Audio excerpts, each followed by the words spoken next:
नहीं देंगे बेटी। गौरव, तू काम कर रहा है या मजाक? लड़के वाले आने वाले हैं और अब तक तू फूल का डेकोरेशन ही कर रहा है, तो बाकी सब काम कब होगा? ये सोफा वगैरह इनका कवर अभी तक चेंज नहीं हुआ। अरे लड़के वाले क्या सोचेंगे? सुनंदा अपने पड़ोसी से अपने घर पर फूलों का डेकोरेशन करवा रही होती है, तभी उसकी बहू बाहर आती है। ये सब क्या है मम्मी जी? ये अपने गौरव को क्यों बुला लिया? 2 घंटे में घर से क्या गई? आपने तो घर को शादी का घर बना दिया। अब मैं क्या ही बोलूं भाभी, मैं आंटी को समझा समझा कर थक गया कि देखा देखी में कोई घर का डेकोरेशन नहीं करवाता। पर यह है कि इन्हें चाहिए कि घर के बाहर एक बड़ा सा फूलों का दरवाजा, घर के अंदर फूल की बड़ी आंगनवाड़ी। अच्छा तो लग रहा है ना बहू? अरे हमारे जमाने में तो ऐसे ही डेकोरेशन होता था। पर मम्मी जी, आप क्यों फूलों का डेकोरेशन करवा रही हैं? लड़के वाले समझ जाएंगे कि ये सब हमने उनको इम्प्रेस करने के लिए किया है। ऊपर से ये कितना ऑकवर्ड हो जाएगा। नॉर्मली कौन अपने घरों में फूलों का डेकोरेशन करवाता है, बोलिए तो? वो तो बस हमारी नैना को अभी देखने आ रहे हैं। अरे बेटा, लड़के वाले चारों तरफ फूल देखेंगे तो सोचेंगे हम लोग जंगल से जाकर फूल तोड़ कर लाते हैं, फिर अपने ठाकुर जी को सजाते हैं, अपने घर को सजाते हैं। मुंबई में कहाँ कोई जंगल है मम्मी जी? पता नहीं मेरी सतयुग की सास को कौन इस कलयुग में छोड़कर चला गया। आज का जमाना वैसा नहीं है मम्मी जी। ऐसा डेकोरेशन सिर्फ शादियों में होता है। गौरव, ये सारा तामझाम तुम उठाकर ले जाओ। अभी लड़के वालों के आने में वक्त है, तब तक मैं किचन देख लेती हूँ। चल मैं भी चलती हूँ तेरे साथ। नहीं नहीं नहीं नहीं मम्मी जी, आप यहाँ बैठकर आराम से टीवी देखिए। सुनील है ना, वो मेरी किचन में हेल्प कर देगा। प्रिया किचन में चली जाती है। उसकी मदद करने के लिए सुशील मेहमानों के खाने के लिए सब्जियां काटने लगता है। तभी ऑफिस से नैना घर लौटती है। तुझे मैंने बोला था ना, आज मत जा ऑफिस।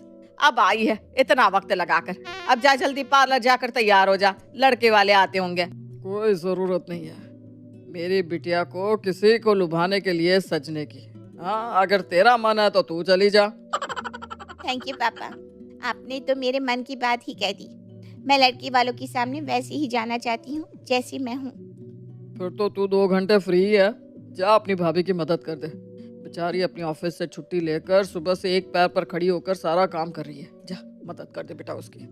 तब तक मैं मार्केट जाकर नाश्ता ले आता हूँ। नैना का परिवार बिल्कुल परफेक्ट लगता है ना? और असल में कहे तो था भी। एक ऐसा परिवार जिसमें एक भोली सी सास थी, एक समझदार ससुर जिसे पता था कि घर को कैसे लेकर चलना है। संतोष ने कभी अपनी बेटी और बहू में कोई फर्क नहीं किया। अगर उसकी बहू रसोई में काम करने जाती तो वो अपने बेटे को भी रसोई में उसकी मदद करने के लिए भेज दिया करते। प्रिया भी एक अच्छी बहू साबित होने में कोई कसर नहीं छोड़ती थी। वो अपनी ननद को बिल्कुल अपनी सगी बहन की तरह समझती थी। अब तक तो इस परफेक्ट परिवार में कोई विलन नहीं था, पर घर के अंदर ना सही घर के बारे में ही सही। सुनंदा बड़ी भोली थी और पुराने ख्यालातों वाली भी। अब नैना की बढ़ती उम्र को देखकर उसे उसकी शादी की चिंता सताने लगी थी और उसकी इस टेंशन को दूर करने या ये कहिए कि बढ़ाने के लिए लड़की वाले उसके घर आ पहुंचते हैं। अरे सुनील बेटा, बाहर तो आ, देख लड़के वाले आ गए। ये भी न जाने कहाँ चले गए हैं। ए बहू, बाहर गाड़ी आ गई है, लड़के वाले पहुंच गए हैं।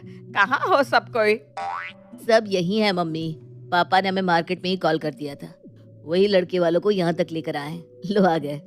नमस्ते अंकल, आइए आइए। लड़का तो सुंदर है पर जरा नाटा नहीं लग रहा। पर इन चीजों से क्या ही फर्क पड़ता है। धीरे बोलिए ना मम्मी जी, लड़के वाले सुन लेंगे। सुनील बहुत ही आदर सत्कार के साथ लड़के वालों को सोफे पर बिठाता है। लड़की अब तक आई नहीं, तैयार हो रही होगी। जाओ प्रिया बेटा, नैना को तो लेती आओ। ये प्रिया आपकी बड़ी बेटी है क्या? आपकी बहू नहीं दिख रही।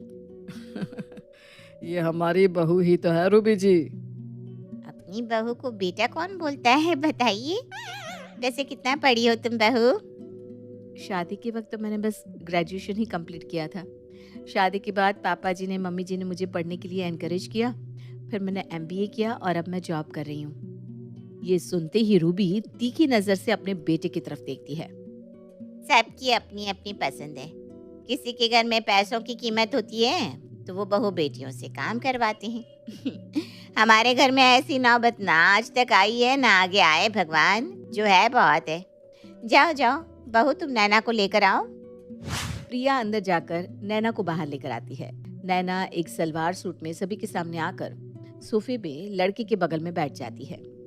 वहाँ कहाँ बैठ गई बेटा? मेरे पास आओ। तब तक करीब से देख लूं तुम्हारा चेहरा सामने से कैसा दिखता है। अब क्या है ना बहन जी, मेकअप का जमाना है। लोग मेकअप से ही पेंट पोचड़ा करके दाग धब्बे छिपा लेते हैं। नहीं नहीं बहन जी, ऐसी कोई बात नहीं है। नैना को तो मेकअप पसंद ही नहीं है। वैसे हमने तो सोचा था लड़की साड़ी पहन कर आएगी। साड़ी में ना लड़की ज्यादा खिलकर दिखती है। चलो अच्छा है, जीन्स पहन कर आ जाती, उससे तो अच्छा सूट ही में आ गई। क्यों विवेक जी? जी जी सही कहती हो। और बेटा क्या क्या बना लेती हो? सब कुछ ही बना लेती हूँ अंकल। मैं हॉस्टल में रहती थी ना, तो सब कुछ सीख लिया है मैंने। चलो ये तो अच्छी बात है। फिलहाल क्या कर रही हो तुम? जॉब। क्या? अब तक जो किया वो ठीक है, पर हमारे यहाँ ये सब नहीं चलेगा बेटा, पहले ही बता देती हूँ। और कितना भी पढ़ लो, शादी के बाद कहाँ कुछ काम आता है। काम तो वही आता है जो माएँ बेटियों को रसोई में सिखाती हैं। वैसे एक टाइम में कितनी रोटियां बना लेती हो तुम?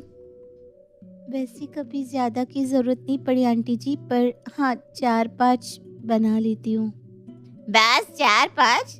हम 3 लोगों को देखकर तुम्हें क्या लगा कि बस 3 लोगों का खाना बनाना है? और वैसे भी मेरा सुशील तो अकेले ही 12 रोटियां खा लेता है। और हमारे घर में कुल है 40 लोग। एक समय में प्लेट में 4 सब्जी ना हो तो कोई खाने की थाली तक छूता नहीं। और अब नई बहू आएगी तो खाना तो सबके लिए वही बनाएगी ना। 40 लोग? तो फिर आप अपने घर को घर क्यों कहते हैं? जिला घोषित क्यों नहीं कर देते? काफी देर से खाने की बात हो रही है, कोई और बात भी तो कर लीजिए। बेटा तुम्हें नैना से कुछ नहीं पूछना? आगे बढ़कर सुशील नैना से पूछता है। मान लो नैना, शाम को मेरे घर में मेरे कुछ ऑफिस के कलीग्स आने वाले हैं और उसी वक्त तुम्हारे पेरेंट्स भी मेरे घर आ गए, तो तुम खातिरदारी किसकी करोगी? मेरे कलीग्स की या अपने पेरेंट्स की? खुद की। अब इसके पहले कि आप लोग मेरी बेटी से और ऐसे ही अटपटे सवाल पूछे, मैं आप लोगों के सामने हाथ जोड़कर तशरीफ ले जाने को आग्रह करूंगा। ये क्या बात हुई संतोष जी? कैसा बिहेवियर है ये? हमें तो आपकी बेटी अभी पसंद भी आ ही रही थी कि आपने अपना असली रंग दिखा दिया। आप कुछ समझाइए इन्हें सुनंदा जी। अब लड़की देखने में ऐसे सवाल तो पूछने ही पड़ेंगे, वरना क्या भरोसा कौन अपनी बीमार और रोगी बेटी हमें थमा दे। इस घर में बस आप ही मुझे समझदार लगी हैं, जरा आप ही समझाइए इन्हें।